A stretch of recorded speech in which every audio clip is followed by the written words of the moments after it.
Alors nous bénissons Dieu ce soir encore pour sa grâce. Il nous a donné l'opportunité. Je veux que si quelqu'un... non, je suis en train d'enregistrer. Il faut que la personne puisse bien traduire. Voilà, dans le cas contraire, il peut traduire aux gens ici, là.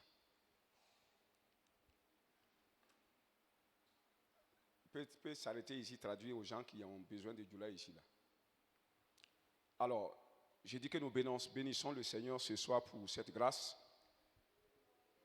Le dimanche passé, on a donné un enseignement, on a parlé que nous étions le sel de la terre et que le sel était la connaissance.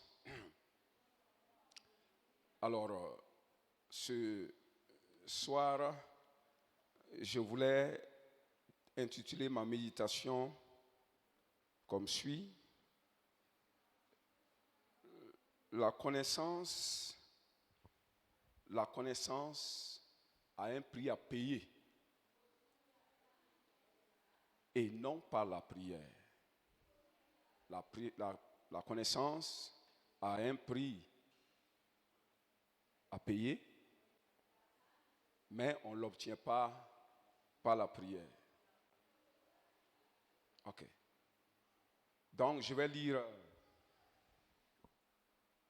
dans 2 Rois chapitre 2, le verset, à partir du verset 1. Lorsque l'Éternel fit monter Élie au ciel dans un tourbillon, Élie partait de Gilgal avec Élisée. Élie dit à Élisée, reste ici, je te prie, car l'Éternel m'envoie jusqu'à Bethel. Élisée répondit, l'Éternel est vivant et ton âme est vivante, je ne te quitterai point. Et il descendit à Bethel. Les fils des prophètes qui étaient à Bethel sortirent vers Élisée et lui dirent, sais-tu que l'Éternel enlève aujourd'hui ton maître au-dessus de ta tête? Et il répondit, je le sais aussi, taisez-vous. Élie lui dit, Élisée, reste ici, je te prie, car l'Éternel m'envoie à Jéricho. Et il répondit, l'Éternel est vivant et ton âme est vivante, je ne te quitterai point. Et ils arrivèrent à Jéricho. Les filles des prophètes qui étaient à Jéricho s'approchaient d'Élisée et lui dirent, sais-tu que l'Éternel enlève aujourd'hui ton maître au-dessus de ta tête? Il répondit, je le sais, taisez-vous. Et lui dit, reste ici, ainsi de suite. Ok. Donc nous allons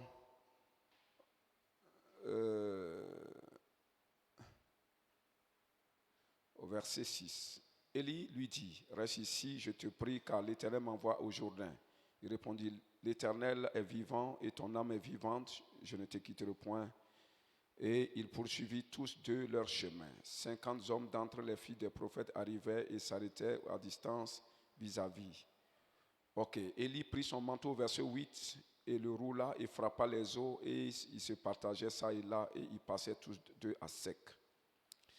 Lorsqu'ils eurent passé au verset 9, Élie dit à Élisée, demande ce que tu veux que je fasse pour toi avant que je sois enlevé d'avec toi. Élisée répondit, qu'il y ait sur moi, je te prie, une double portion de ton esprit. Et Élie dit, tu demandes une chose difficile, mais si tu me vois pendant que je serai enlevé d'avec toi, cela t'arrivera. Sinon, cela n'arrivera pas. Ainsi de suite. Béni soit le Seigneur. Ok. Je suis en train de dire que la connaissance s'obtient par un prix à payer et non par la prière. C'est ça le problème de beaucoup de chrétiens qui fait que les chrétiens n'avancent pas. Parce que les chrétiens pensent que tout se fait par la prière. Prier, prier, prier. Et malgré toutes les prières que nous faisons, on n'avance pas. Soit nous prions mal, ou que la prière n'est pas le premier moyen qu'il faut mettre en jeu pour pouvoir avancer. Vous savez, la clé du succès dans la vie n'est pas la prière. La clé du succès dans la vie, c'est la connaissance. La preuve en est qu'il y a des païens qui ne prient pas, des athées, mais qui progressent dans la vie. La connaissance scientifique n'est pas obtenue par la prière. La connaissance du monde là n'est pas obtenue par la prière. C'est obtenu par la connaissance. Alléluia.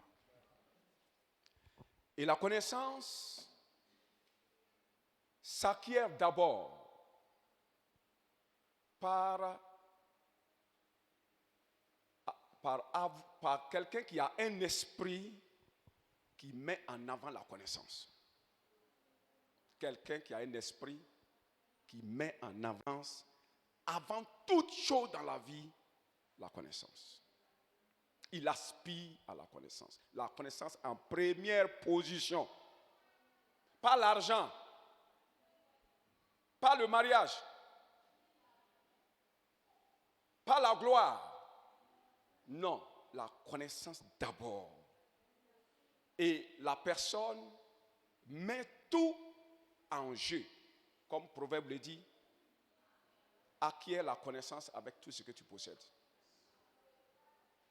La personne, ce qu'il vit dans sa vie, c'est la connaissance d'abord. Parce que c'est la clé pour avancer. C'est la clé pour avancer.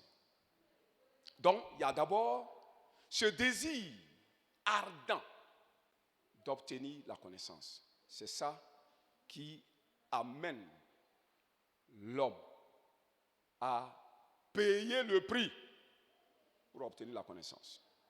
Tant que tu n'as pas ce désir-là, tant que tu n'as pas la recherche de la connaissance comme priorité dans ta vie, tu ne vas pas vouloir payer le prix. Tu ne payeras pas le prix. Et si tu ne payes pas le prix, tu n'obtiendras jamais la connaissance. Donc, la connaissance de ce monde s'obtient par d'abord prioriser la connaissance et deuxièmement, payer le prix pour obtenir cette connaissance. Quand je prends l'exemple de Daniel, d'abord revenons à Paul parce que le mardi on en a parlé. Dans Éphésiens chapitre 6, le verset 19, Paul dit aux Éphésiens, il dit, priez pour moi afin qu'il me soit donné, lorsque j'ouvre la bouche, que je fasse connaître le mystère de Dieu librement et avec hardiesse. Et à la fin, il dit avec assurance. Il nous fait savoir que la raison pour laquelle il dit de prier pour lui, il dit prier afin que Dieu me donne la grâce ou la capacité de pouvoir annoncer le mystère de Dieu avec hardiesse. Hardiesse, c'est-à-dire avec courage. Vous savez, le mystère, la révélation du mystère qu'il avait,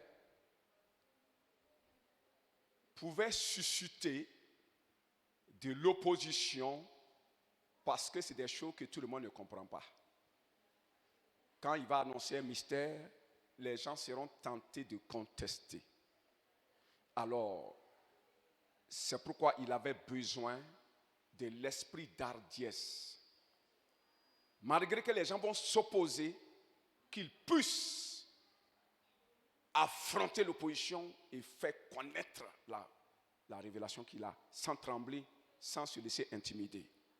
Deuxièmement, il dit librement, il a besoin d'être libre en lui-même, de ne pas être anxieux lorsqu'il veut faire connaître la vérité de Dieu. Parce que quand tu es anxieux, quand tu n'es pas libre en prêchant, les gens savent. Et quand les gens savent là, les gens se disent que tu doutes un peu de ce que tu dis. Tu n'es pas tellement convaincu de ce que tu dis. Alors, c'est difficile aux gens d'être convaincus. Donc, il dit avec assurance. L'assurance, c'est la même chose. Donc, ce que la prière devrait faire pour Paul, c'est de lui donner à être courageux, à avoir l'assurance, à être libre quand il est en train d'annoncer cette parole. Et il est en train de nous faire savoir que lui, il avait déjà la connaissance du mystère. Mais maintenant, comment l'annoncer? C'est pour ça qu'il demande la prière. Au chapitre 3 d'Éphésiens, à partir du verset 3, il dit, c'est par révélation que j'ai reçu le mystère de Dieu. Ça, c'est au chapitre 3. Au chapitre 3, il dit que c'est par révélation que j'ai reçu le mystère de Dieu ou le mystère de Christ. C'est la même chose. Et il dit, en lisant mes écrits, vous allez comprendre, connaître quelle est l'intelligence que j'ai de la connaissance de ce mystère-là. Paul avait déjà la connaissance. Il avait déjà une intelligence pour saisir le mystère de Dieu. Il avait déjà cette connaissance, il avait déjà cela, et c'est pourquoi il dit maintenant de prier pour lui, afin que lorsqu'il veut apporter cette connaissance-là, qu'il soit il puisse le faire avec hardiesse, dans la liberté, librement et avec assurance. Gloire soit rendue au Seigneur. Il a payé le prix quand il a quitté la ville et il est allé au désert, comme je l'ai annoncé le dimanche. Il a passé tout le temps là-bas. Et c'est là-bas, je pense que c'est à partir de là-bas qu'il a été ravi en esprit dans le ciel et qu'il a reçu la révélation face à face dans le ciel de ce mystère-là. C'est par sacrifice, c'est par consécration qu'il a obtenu. Prenons le cas de Daniel. Daniel et ses 3 compagnons étaient à Babylone et le roi voulait des gens intelligents, des gens sages pour les employer dans son palais. Et la condition était que les candidats devraient manger les mets du roi, un roi païen qui allait les faire boire le vin, faire manger le porc, ce que Dieu ne recommandait pas à ses enfants, alors que Daniel et ses compagnons étaient des enfants de Dieu, étaient des fils de Dieu. Alors, ils ont supplié l'eunuque, celui qui leur servait le repas, afin de les épargner de cela. Et on dit que si le roi est au courant, il va les créer des problèmes. Il dit, ils sont prêts à payer le prix. Ici, on voit un prix à payer ici. Un prix à payer de ne pas manger ce qui est interdit d'être mangé par Dieu. Et un prix à payer, même si on les découvrait, et le mal qu'on allait les faire, ils sont prêts à supporter. Un prix à payer.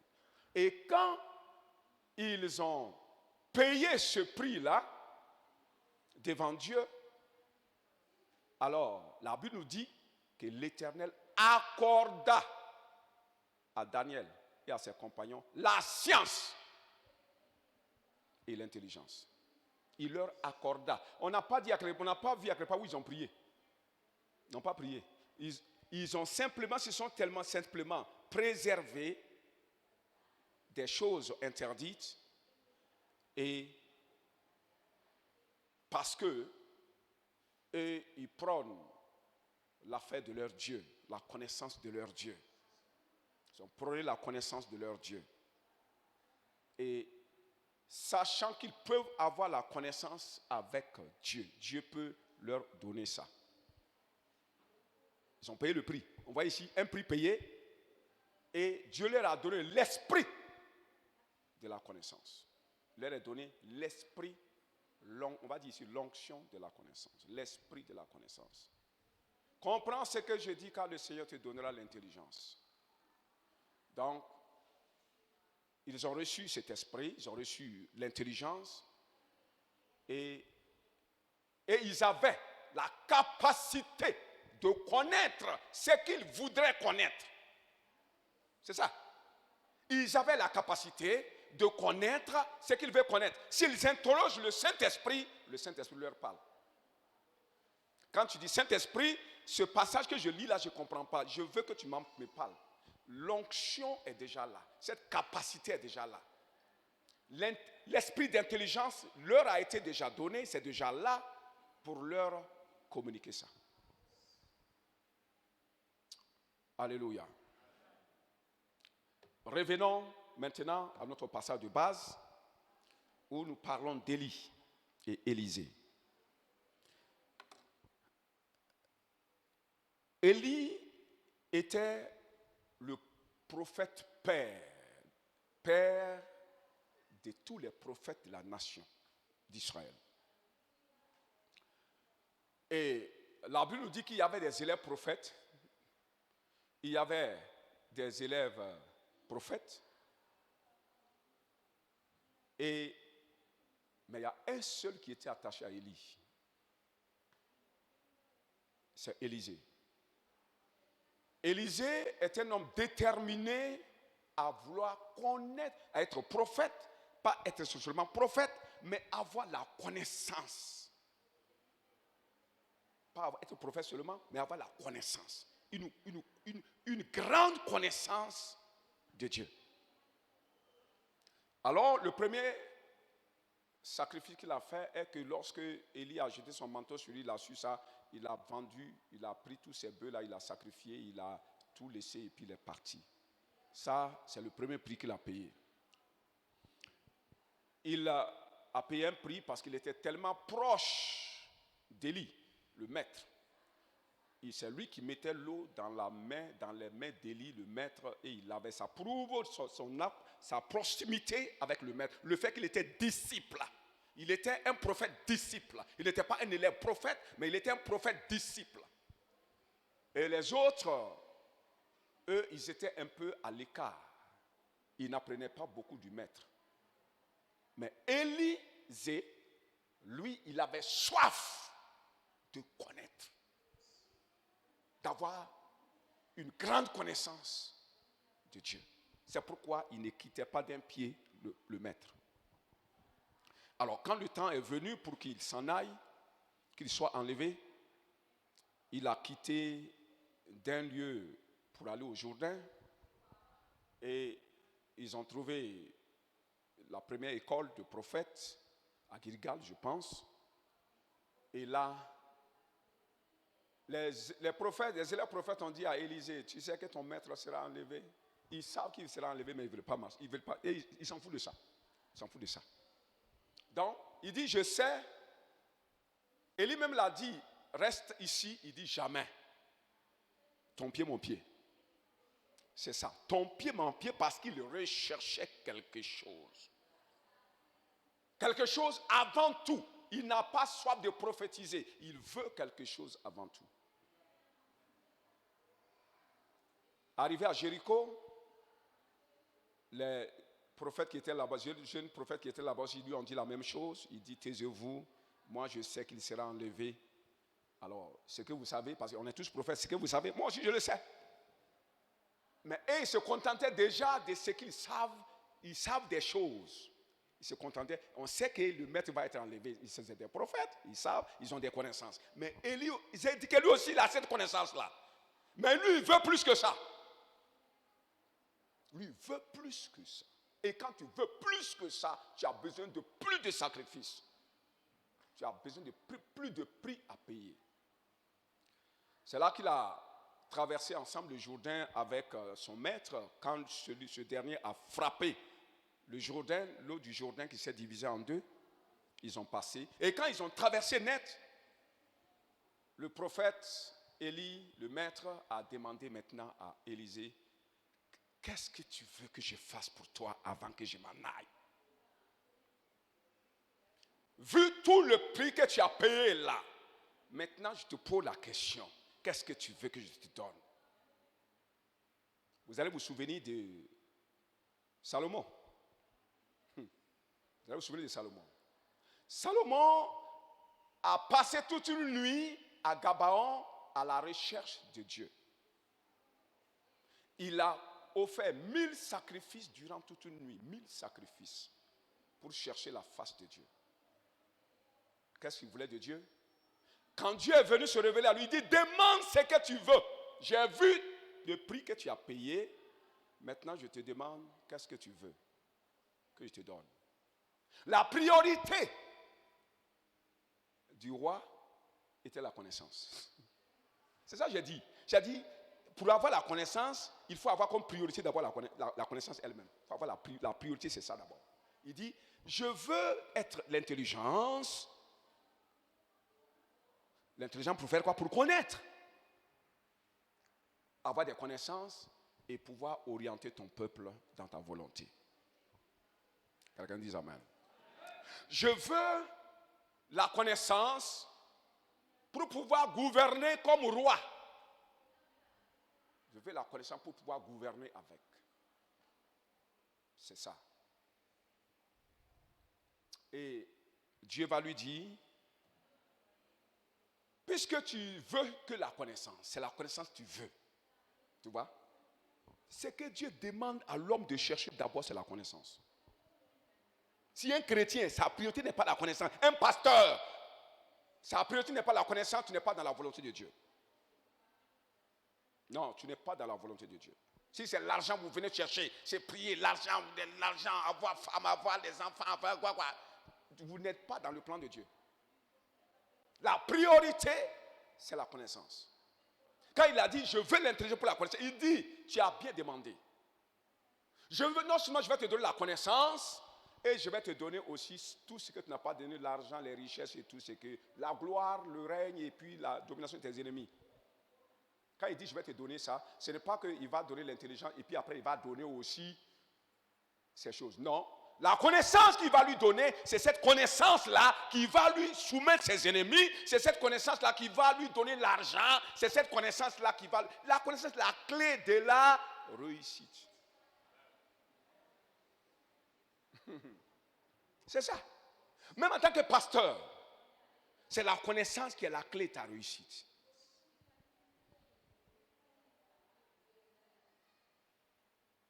Alors, lorsque Élie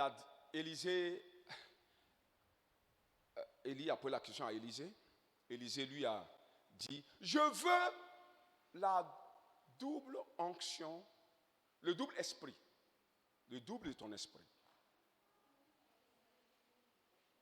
Et les gens parlent bizarrement par rapport à ça. Ils disent qu'il a reçu plus de puissance que son maître. Quelqu'un dit amen. Il n'a pas reçu plus de puissance que son maître parce que il a reçu son maître ne peut pas lui donner ce qu'il n'a pas. Ça, c'est déjà faux. Il n'a pas reçu plus. Et les gens énumèrent les miracles qu'Élie a fait et les miracles qu'Élisée a fait. Qu'Élie a fait 6, Élisée a fait... Bon, un exemple, je donne. Élie a fait 3, Élisée a fait 6. Ça veut dire qu'il a eu double mensonge. S'il lui a donné le double qu'il a, ça veut dire qu'il avait le double. Et il pouvait faire aussi plus aussi. Il ne s'agit pas de ça, on avait déjà enseigné là-dessus. Il s'agit du droit d'aînesse. Le droit d'aînesse. Parce que quand on partageait l'héritage entre les fils, à l'aîné, si vous êtes 4, on met 5 tas. On met 5 tas et on va prendre les 5 tas, les 4 tas donnés à chacun des 4 personnes. Et puis maintenant, le seul tas qui reste, on prend et on donne ça maintenant à l'aîné. C'est ça le droit d'aînesse. L'aîné, après le père, c'est lui qui est le père, c'est l'aîné qui devient le père de la famille. Quand Élisée a demandé le double esprit qui était sur lui, il a demandé à être en somme le père des prophètes. Il a demandé à être le père, le fils aîné des prophètes. C'est lui qui va dominer. Alléluia.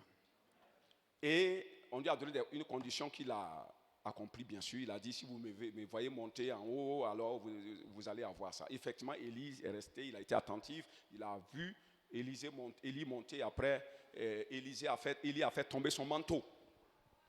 Et quand il a fait tomber son manteau, le manteau qui est descendu était le symbole de l'Esprit de Dieu qui était sur Élie. C'était le symbole de l'Esprit de Dieu qui était dans la vie d'Élie, ou qui accompagnait Élie, ou qui marchait avec Élie. Et Élisée a déchiré son propre habit. On dit qu'il a déchiré ça en 2 morceaux. Un habit déchiré en 2 morceaux, on peut apporter ça encore. Il a jeté ça. Il a jeté ça et il a pris le manteau de son maître. Arrivé à la rivière, il a frappé, il a passé. Et quand il est sorti, il a certainement porté le manteau. Et les filles des prophètes ont dit, ah, l'esprit d'Élie est sur Élisée. Comment ils ont su ça? Ce n'est pas parce qu'il a frappé les eaux. Non, mais c'est parce qu'ils l'ont vu avec le manteau d'Élie. Il n'avait plus son manteau. Il avait revêtu le manteau d'Élie. Il avait reçu l'onction, l'esprit d'Élie. Alléluia. Et quand on parle d'onction, l'onction d'abord, c'est le Saint-Esprit lui-même. En d'autres, quand tu lis dans la Bible, à quelque part, quand on va parler d'onction, l'onction là, c'est le Saint-Esprit lui-même, la personne du Saint-Esprit lui-même. À quelque part, quand on parle d'onction, il s'agit de la capacité que le Saint-Esprit donne à quelqu'un. Alléluia. Donc, il a reçu l'Esprit de Dieu qui était sur Élie. Et maintenant, si je vous posais la question, l'esprit que Élisée a reçu d'Élie était destiné à faire quoi? La plupart d'entre nous ou d'entre vous allez me dire, c'est pour faire les miracles. Alléluia. Qu'il a reçu l'onction de miracle. Parce qu'on l'a vu frapper les eaux et l'eau s'est divisée. Et c'est ce qu'on a vu. Il dit que Élie a fait tant de miracles et Élisée a fait plus de miracles. Parce qu'il a eu double onction, double esprit. Donc on se dit que le rôle de l'esprit qu'il a reçu, c'est de faire des miracles. Mais ça, ce n'est pas vrai. Le rôle de l'esprit, le rôle premier de l'esprit n'est pas de faire les miracles. Alléluia. Le rôle premier du Saint-Esprit n'est pas de faire les miracles. La Bible a dit, quand le Saint-Esprit viendra, il vous conduira dans toute la vérité. C'est-à-dire, il vous enseignera toutes choses. Le rôle du Saint-Esprit est d'enseigner, de communiquer la connaissance. C'est ça. Le rôle du Saint-Esprit est de communiquer la connaissance. Et c'est la connaissance qui produit les miracles. Comprenez? C'est la connaissance qui est même aussi la clé des miracles. Regardez, la connaissance scientifique est la clé des miracles scientifiques que nous voyons. Quand le blanc fait quelque chose, vous dites, oh, on voit que c'est un miracle. Mais qu'est-ce qui a créé ça? C'est la connaissance. Alléluia. C'est la connaissance qui crée les miracles. Et même spirituellement, c'est la connaissance qui crée les miracles. Le miracle, c'est quoi? Le miracle, c'est ce que Dieu fait. Et Dieu ne fait rien sans sa parole. C'est la parole de Dieu qui fait. La connaissance de la parole de Dieu amène Dieu à agir. Et quand Dieu agit, c'est le miracle. Quand Dieu agit, c'est le miracle. L'action de Dieu, c'est ça que nous appelons humainement le miracle. C'est-à-dire une chose inhabituelle. Une œuvre inhabituelle. Béni soit le Seigneur.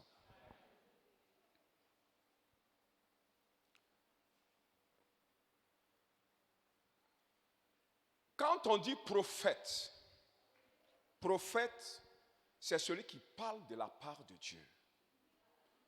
Prophète, c'est lui qui communique la pensée de Dieu aux hommes. C'est ça le prophète. L'esprit que Élie avait était un esprit qui lui communiquait les connaissances qu'il puisait dans le cœur de Dieu.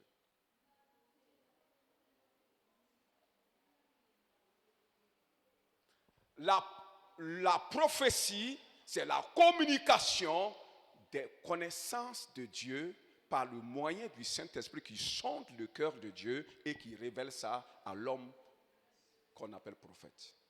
Donc, voici encore la connaissance. Le prophète ne fait que divulguer des connaissances, les connaissances de Dieu. Le rôle du prophète, ce n'est pas les miracles. Le rôle du prophète, c'est donner la connaissance. Alléluia. Le rôle du prophète, c'est de donner la connaissance. Et alors, lorsque Élisée est descendu en ville, la population est venue vers lui, la population de Jéricho. Ils ont dit, les gens ont commencé à se prosterner devant lui, les filles des prophètes ont commencé à se prosterner devant lui, parce que désormais, il connaît plus que tous. Et la population a posé la question, a dit, nous avons un problème en ville. Notre eau nous tue. Elle nous rend stériles. Elle nous rend stériles. Mais bien avant ça, Élisée a utilisé le manteau là, il a frappé l'eau comme il y avait fait, et il a passé. Il a passé. Et c'est à partir de là-bas que nous tous nous disons que l'onction que Élisée a eue, c'est l'onction des miracles. C'est ça que je vais corriger ce soir. C'est ça que je vais corriger ce soir. Ce n'est pas vrai. C'est l'onction de la connaissance. Par le moyen du Saint-Esprit. La preuve est que lorsque la population est sortie pour lui dire nous avons des problèmes, il n'a pas pris le manteau pour aller frapper les eaux. Il n'a pas pris ça. Mais il a dit, le Saint-Esprit l'a enseigné sur place. L'Esprit de Dieu qui est avec lui là, il s'est sacrifié et il a reçu l'onction d'intelligence, de connaissance de la pensée de Dieu. Lui, il a commencé à opérer en lui. Il lui a donné une connaissance surnaturelle. Il dit, va prendre un plat neuf, du sel, va jeter ça dans les eaux et ça va s'assainir. Quelque chose que personne n'a jamais fait depuis la création du monde et que Élisée lui-même a vu. C'était une nouvelle connaissance, une connaissance surnaturelle. Et c'est cette connaissance-là appliquée qui a opéré le miracle. Ce n'est pas le manteau. Cette connaissance. Un jour, lui avec ses disciples était en train de manger, ses disciples mangeaient, après ils ont constaté qu'il y a du poison dans le pot. Il y a du poison dans la nourriture. Et ils ont crié au maître, ah, nous allons mourir. Il dit non. Le Saint-Esprit lui dit, le Saint-Esprit lui communiqua une connaissance surnaturelle. Il dit, prenez de la farine, mettez ça dans le pot, mélangez et mangez. La mort est partie. Ils ont fait ça, la mort est partie. Connaissance surnaturelle. Il n'a pas prié. Un autre jour, avec ses disciples, vous voyez, Élisée opère par la connaissance. Depuis là, il n'a plus opéré par le manteau. Il est en train d'opérer par la connaissance. La connaissance surnaturelle. Pas la connaissance scientifique. Hein. Ici, nous parlons de la connaissance surnaturelle. Ils ont coupé le bois, le fer est tombé dans l'eau. Les jeunes prophètes sont venus dire que le fer est tombé dans l'eau. Il dit ok. Il dit ok. Le Saint-Esprit encore va lui communiquer notre connaissance. Allez-y couper un morceau de bois. Il a montré le morceau de bois à couper, l'arbre à couper, il l'a coupé. Venez jeter là où le truc est tombé. Quand ils ont mis, le fer est remonté. Miracle. Connaissance surnaturelle qui a opéré le miracle. Le ciel est plein de ses connaissances.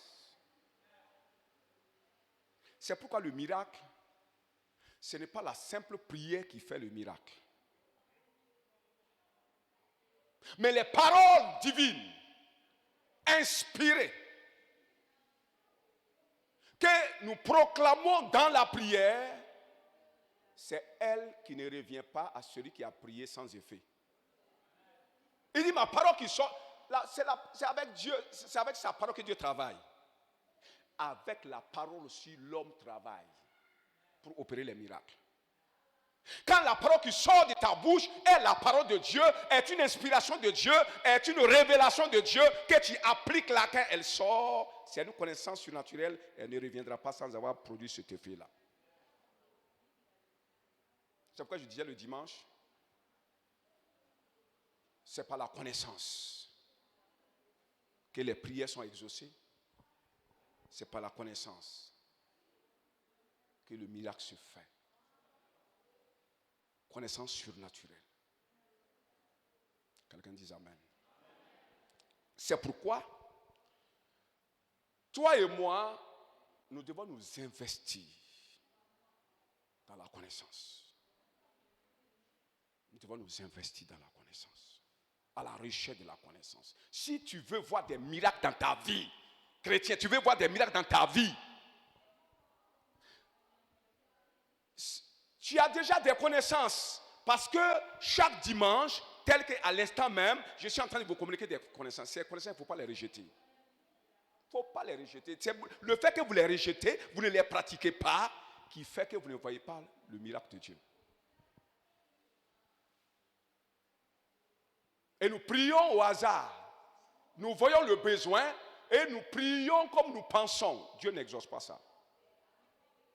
Qu'est-ce que Dieu dit? Qu'est-ce que Dieu dit? Te dit face à ce problème. Il dit à Élisée, on a parlé des eaux, non? Il a dit, va prendre quoi? Le sel.